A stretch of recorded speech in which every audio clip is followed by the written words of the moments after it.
नमस्कार। आज हम पढ़ेंगे 10वां पाठ सन्निमित्ते वरम त्याग्य, अर्थात किसी अच्छे कारण के लिए त्याग वरम श्रेष्ठ है। ये इस पाठ का पहला भाग है। दूसरा भाग हम देखेंगे 11वें पाठ। संस्कृत वाङ्मये कथा साहित्यस्य विशिष्टं स्थानम् अस्ति। संस्कृत वाङ्मय साहित्य में कथा साहित्य का विशिष्टम स्थानम अस्ति, विशेष स्थान है। कथा नाम द्वारा, कथाओं के द्वारा अत्यधिक मनोरंजकता से जीवन संबद्धा विविधा उपदेशा, जीवन से संबंधित विभिन्न उपदेश, प्रेरणा ही निश्चय ही एतस्य साहित्यस्य, इस साहित्य के प्रयोजनम उद्देश्य है। कथाओं के द्वारा अतीव मनोरंजकता से जीवन संबंध विभिन्न पक्षों का उपदेश और प्रेरणा इस साहित्य का उद्देश्य है। संस्कृतस्य कथा साहित्यम, संस्कृत का कथा साहित्य अत्यंतम अत्यधिक समृद्ध वैविध्यपूर्णम च और वैविध्यपूर्णम विविधता से भरा हुआ अस्ति है। संस्कृत कथा साहित्य अत्यधिक समृद्ध और विविधता से भरा हुआ है। प्रस्तुत पाठ हितोपदेश इत्यस्मात् कथा ग्रंथात् स्वीकृत। हितोपदेश इस कथा ग्रंथ से स्वीकार किया गया है।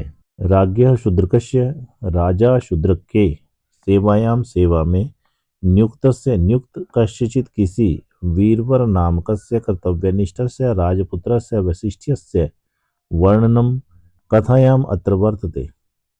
राजा शूद्रक की सेवा में नियुक्त कस्यचित् किसी वीरवर नाम के कर्तव्यनिष्ठ राजपुत्र की वैशिष्ट्यस्य विशेषता का वर्णन कथा में अत्र यहाँ वर्तते है।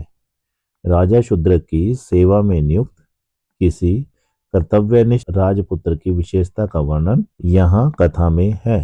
सह राज्ञ, वह राजा, राष्ट्रस्य च, सह वह राज्ञ राजा की, च और राष्ट्रस्य राष्ट्र की, वह राजा और राष्ट्र की, रक्षणाय रक्षा के लिए, स्वप्राणान अपि अपने प्राणों को भी, अर्पित करने के लिए, उद्यतः अभवत तैयार हो जाता है। वह राजा और देश की रक्षा के लिए अपने प्राणों को भी अर्पित करने के लिए तैयार हो जाता है। तस्य स्वामी भक्ति, उसकी स्वामी भक्ति, राष्ट्राय समर्पण भाव च और राष्ट्र के लिए समर्पण भाव, प्रेरणार्ह, प्रेरणा के अर्ह योग्य है। उसकी स्वामी भक्ति और राष्ट्र के लिए समर्पण भाव प्रेरणा के योग्य है। अत्र यहाँ एष यह पाठ यहाँ यह पाठ भाग द्वय अस्ति, द्वय दो भाग में अस्ति है। यहाँ यह पाठ दो भागों में है। पठनीया इयम वीरवर कथा, इयम यह वीरवर कथा, वीरवर की कहानी, पठनीया पढ़ने योग्य है। अनुकरणीय अयम वीरवरः, और यह वीरवर अनुकरणीय है, अर्थात अनुकरण करने योग्य है। आसीत शोभावती नाम काचन नगरी, शोभावती नाम की कोई नगरी आसीत थी। तत्र वहाँ शूद्रक नाम का महापराक्रमी, नाना शास्त्रवित, अनेक प्रकार के शास्त्रों को जानने वाला, पूतचरित, पवित्र चरित्र वाला महीपति राजा प्रतिवस्ती रहता स्म था। वहाँ शूद्रक नाम का महापराक्रमी, अनेक शास्त्रों के ज्ञाता, पवित्र चरित्र वाले राजा रहते थे। अथ इसके बाद, एकदा एक बार, यहाँ पर दो शब्द हैं, अथ इसके बाद एकदा, इसके बाद एक बार, वीरवर नामा राजपुत्र, वीरवर नाम का राजपुत्र, वृत्त्यर्थम आजीविका के लिए, कस्मादपि किसी भी देशात देश से, राजद्वारम उपागछत राजा के दरवाजे पर आया। तेन सह उसके साथ, वेदरता नाम तस्य पत्नी, वेदरता नाम की उसकी पत्नी, शक्तिधरो नाम सुतः, शक्तिधर नाम का पुत्र, वीरवती नाम कन्या च और वीरवती नाम की कन्या, समायातः आए। उसके साथ वेदरता नाम की उसकी पत्नी, शक्तिधर नाम का पुत्र और वीरवती नाम की कन्या आए। वीरवर वीरवर प्रतिहारम वीक्ष्य, द्वारपाल को देखकर, भो प्रतिहार, हे द्वारपाल, वृत्त्यर्थम आगतो राजपुत्रो अस्मि, वृत्त्यर्थम आजीविका के लिए आगतो आया हुआ राजपुत्र राजपुत्र अस्मि मैं हूँ। तस्मात् इसलिए नय ले चलो, माम मुझको, स्वामिनः समीपम, स्वामी के पास, इसलिए मुझे स्वामी के पास ले चलो। ततो द्वारिकः, उसके बाद द्वारिकः द्वारपाल, तम उसको, उसको किसको, वीरवर को, प्रभु समीपम, प्रभु के पास अनयत ले गया। उसके बाद द्वारपाल उसको प्रभु के समीप ले गया। वीरवर वीरवर प्रणाम सविनयम, प्रणाम करके विनम्रता के साथ, हे देव, यदि सौभाग्येन, सौभाग्य से, अहम मैं, भवतः सेवायाम, आपकी सेवा में, नियोजित किया गया, तरही तो, यदा आदिश्यते, जब आदेश देंगे, तत् श्रद्धया पालिष्यामि, उसे श्रद्धा पूर्वक पालन करूंगा। यदि सौभाग्य से मैं आपकी सेवा में लगाया गया तो जो आदेश दिया जाएगा उसका श्रद्धापूर्वक पालन करूंगा। राजा, किम ते वर्तनम, किम क्या, ते तुम्हारा, वर्तनम वेतन, तुम्हारा वेतन क्या है। वीरवर वीरवर प्रतिदिनम सुवर्ण शत चतुष्टयम देव, हे देव, प्रतिदिन सुवर्ण सोने की, शत 100, चतुष्टयम 4, प्रतिदिन 400 सोने की मोहरे। हे देव, प्रतिदिन 400 सोने की मोहरें। राजा, का ते सामग्री, ते तुम्हारी सामग्री, सामग्री का क्या है, तुम्हारी सामग्री क्या है। वीरवर वीरवर इमौ बाहु, ये दोनों बाजू, एष खड्गश्च, खड्गश्च खड्गः जमा च और खड्ग तलवार, दोनों बाजू और यह तलवार। राजा, न एतद शक्यम, न नहीं, एतद यह, शक्यम हो सकता, यह नहीं हो सकता है। तत् श्रुत्वा, यह सुनकर, वीरवर वीरवर राजानम प्रणम्य, राजा को प्रणाम करके, राजसभातः निर्गतः, राजसभा से निकल गया। यह सुनकर वीरवर राजा को प्रणाम करके राजसभा से निकल गया। मंत्री, तद आलोक्य, यह देखकर, देव, हे देव, दिन चतुष्टस्य वेतन अर्पणेन, दिन चतुष्टयम 4, 4 दिन के, वेतन अर्पणेन, वेतन को देकर, 4 दिन का वेतन देकर, प्रथम पहले, परीक्षताम परीक्षा कर लें, स्वरूपस्य अस्य, स्वरूपम अस्य, इसके स्वरूप की, वेतनार्थिनो राजपुत्रस्य, कि क्या यह राजपुत्र वेतनार्थिनो, इतने वेतन के योग्य हैं। किम उपपन्नम एतद वेतनम न वा इति, किम क्या, उपपन्नम उचित है, एतत् यह वेतनम वेतन, न वा इति अथवा नहीं। हे देव, 4 दिन का वेतन अर्पण करके सबसे पहले परीक्षा करें इसके स्वरूप की, कि क्या ये जो वेतन चाहता है राजपुत्र, किम उपपन्नम एतद वेतनम न वा इति, किम क्या, उपपन्नम उचित है, एतद वेतनम यह वेतन, न नहीं, वा अथवा इति ऐसा, क्या यह वेतन उचित है अथवा नहीं। अथ इसके बाद, मंत्रिणाम वचनात् तांबुल दानेन, मंत्री के वचनों से, तांबुल दान के द्वारा, नियोजितौ असौ राजपुत्रो वीरवरो नरपतिना, नियोजित किया गया यह राजपुत्र वीरवर राजा के द्वारा, अर्थात नियुक्त कर दिया गया। स च और स वह, राजपुत्र राजपुत्र, प्रतिदिनम प्रभाते, हर रोज सुबह, राज दर्शनाद अनंतरम, राजा के दर्शन के बाद, स्ववेतनस्य यच्छति दिवेभ्य अर्धम, अपने वेतन का यचति देता था। देवेभ्य देवताओं को अर्धम आधा। और वह राजपुत्र प्रतिदिन सुबह राजा के दर्शन के बाद अपने वेतन का आधा देवताओं को देता था। स्थितस्य च आर्द्रम दृतेभ्यो ददाति। स्थितस्य बचे हुए का आर्द्रम आधे, बचे हुए का आधा दृदेभ्यो गरीबों को ददाती देता था। बचे हुए का आधा गरीबों को देता था। निक्षिप्ति च तब अवशिष्टम उसका बचा हुआ भोज्य विलास व्ययार्थम पत्न्या हस्ते, भोजन और विलास के व्यय के लिए पत्नी के हाथ में देता था। और उसका बचा हुआ भोजन विलास के खर्चे के लिए पत्नी के हाथ में रखता था।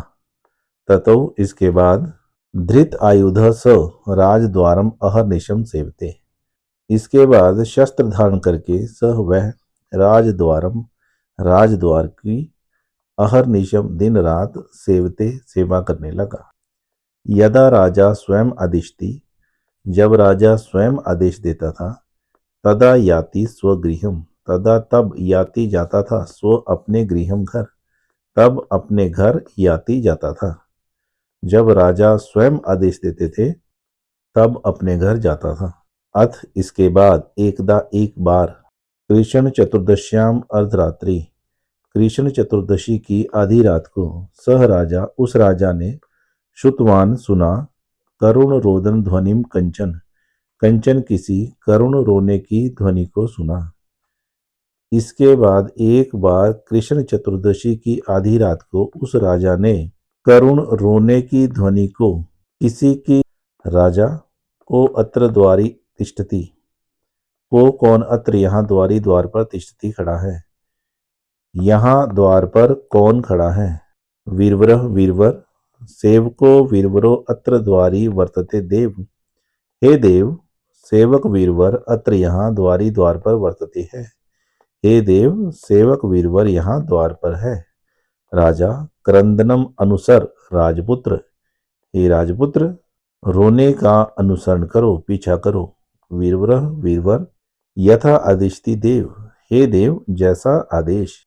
ततो असौ तद रोदन स्वरम अनुसरण प्रचलितः, ततः इसके बाद असौ वह तत् उस रोदन रोने के स्वर आवाज का अनुसरण पीछा करने के लिए प्रचलित चल पड़ा। इसके बाद वह उस रोने की आवाज का पीछा करने के लिए चल पड़ा। राजा स्वगतम अपने आप, नैश गंतुम अहरति राजपुत्र एकाकी सूचि भेद्ये तिमिरे अस्मिन इस तिमिरे अंधकार में, सूचि भेद्य गहन, इस गहन अंधकार में यह राजपुत्र अकेला जाने के योग्य नहीं है। तस्मात् इसलिए अहम अपि मैं भी गच्छामि जाता हूँ, पृष्ठतो अस्य इसके पीछे, इसलिए मैं भी इसके पीछे जाता हूँ। निरूपयामि च किम एतत् इति, निरूपयामि च और निरूपयामि पता लगाता हूँ, किम क्या, एतत् यह, इति ऐसा कि यह क्या है। ततो इसके बाद नरपति राजा खड़ग तलवार पाणी हाथ में तलवार लेकर तस्य उसका अनुसरण करते हुए बही निर्गछत नगरी द्वारात, नगर के द्वार से बही बाहर निर्गछत निकल गया। इसके बाद राजा हाथ में तलवार लेकर उसका अनुसरण करते हुए नगर के द्वार से बाहर निकल गया। अथ इसके बाद गच्छता राजपुत्रेण, जाते हुए राजपुत्र के द्वारा, बही बाहर, नगरात नगर से, अलोकिता देखी गई, रोदन परा रोती हुई, का अपि सुंदरी कोई भी सुंदरी, दिव्य आभरण भूषिता दिव्य आभूषणों से सुशोभित। इसके बाद जाते हुए राजपुत्र के द्वारा नगर से बाहर रोती हुई कोई भी सुंदरी दिव्य आभूषणों से युक्त आलोकिता देखी गई। वीरवर का कौन, त्वम तुम, अम्ब हे माता, त्वम तुम और अम्ब माता, हे माता। त्वम का तुम कौन हो, किम अर्थम विलपसी, किम अर्थम किस लिए, विलपसी विलाप कर रही हो, किस लिए विलाप कर रही हो, किस लिए रो रही हो। राजलक्ष्मी वत्स हे पुत्र, अहम एतस्य भोपालस्य शूद्रकस्य राजलक्ष्मी अस्मि। अहम मैं एतस्य इस भोपालस्य राजा शूद्रकस्य शूद्रक की राजलक्ष्मी अस्मि हूँ। मैं इस राजा शूद्रक की राजलक्ष्मी हूँ। चिरम एतस्य भुज छायायां सुमहता सुखेन निवसामि। चिरम बहुत देर से, एतस्य इसकी, भुज छायायाम भुजाओं की छाया में, सुमहता प्रसन्नता पूर्वक, सुखेन निवसामि सुखपूर्वक रहती हूँ। बहुत समय से इसकी भुजाओं की छाया में प्रसन्नता पूर्वक सुख से रह रही हूँ। सांप्रतम अब तू तो देव्या अपराधेन अद्य, देवी के अपराध से, अद्य प्रभृति, अद्य आज से, प्रभृति लेकर, आज से लेकर, तृतीय दिवसे तीसरे दिन, राजा पंचत्वम मृत्यु को यास्यति प्राप्त होगा। अब तो देवी के अपराध से आज से लेकर तीसरे दिन राजा मृत्यु को यास्यति प्राप्त होगा। तदा अहम अनाथा भविष्यामि, तदा तब अहम मैं अनाथा अनाथ भविष्यामि हो जाऊंगी, तब मैं अनाथ हो जाऊंगी। तत् इदानीम न अत्र स्थास्यामि इति क्रंदामि, तत् इदानीम तब, न नहीं, अत्र यहाँ, स्थास्यामि रह पाऊंगी, तब यहाँ नहीं रह पाऊंगी, इति क्रंदामि इसलिए रो रही हूँ। वीरव्रह वीरवर, तत् आकर्ण्य यह सुनकर, प्रणिपत्य प्रणाम करके, भगवती हे भगवती, अस्ति अत्र कश्चिद उपायो, अस्ति है अत्र यहाँ, कश्चिद कोई, उपायो उपाय, यहाँ कोई उपाय है, येन जिससे, भगवत्याः भगवती, पुनरिह पुनः जमा इह, पुनः फिर से, और इह यहाँ, चिरवासो जिससे भगवती का फिर यहाँ चिर निवास हो। सुचिरम जीवती च स्वामी, च और स्वामी स्वामी, सुचिरम देर तक, जीवती जीवित रहें। राजलक्ष्मी अस्ति वत्स, वत्स हे पुत्र, अस्ति है, हे पुत्र है, एक एव अत्र प्रवृत्ति, एक एक एव ही, अत्र यहाँ, प्रवृत्ति उपाय है, यहाँ एक ही उपाय है। सा च अतीव दुस्साध्या, च और, सा वह, अतीव अत्यधिक, दुस्साध्य कठिन है, और वह अत्यधिक कठिन है। वीरवरः वीरवर, साष्टांगम नमस्कृत्य साष्टांग नमस्कार करके, अम्ब हे माता, कथ्य कहो, कह सह उपाय, दुस्साध्य, सह वह, दुस्साध्य दुस्साध्य कठिन, उपाय उपाय कह क्या है, कहो वह कठिन उपाय क्या है। राजलक्ष्मी श्रूयताम पुत्र, हे पुत्र श्रूयताम सुनो, हे पुत्र सुनो। यदि त्वया स्वस्य सर्वतः प्रियम वस्तु, यदि त्वया तुम्हारे द्वारा, स्वस्य अपनी, सर्वतः सबसे अधिक, प्रियम प्रिय, वस्तु वस्तु, सहास वदनेन प्रसन्नता पूर्वक, भगवत्यै सर्वमंगलायै भगवती सर्वमंगला के लिए, उपहार क्रियते उपहार की जाए।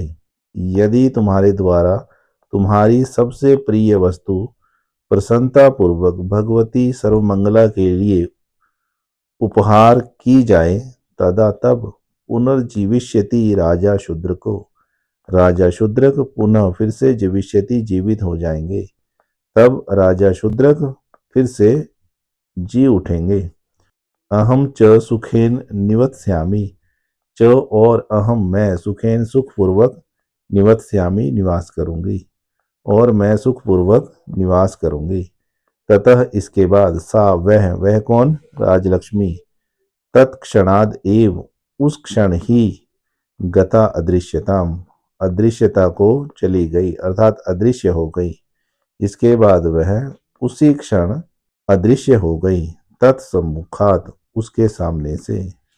इसके बाद वह उसी पल उसके सामने से अदृश्य हो गई।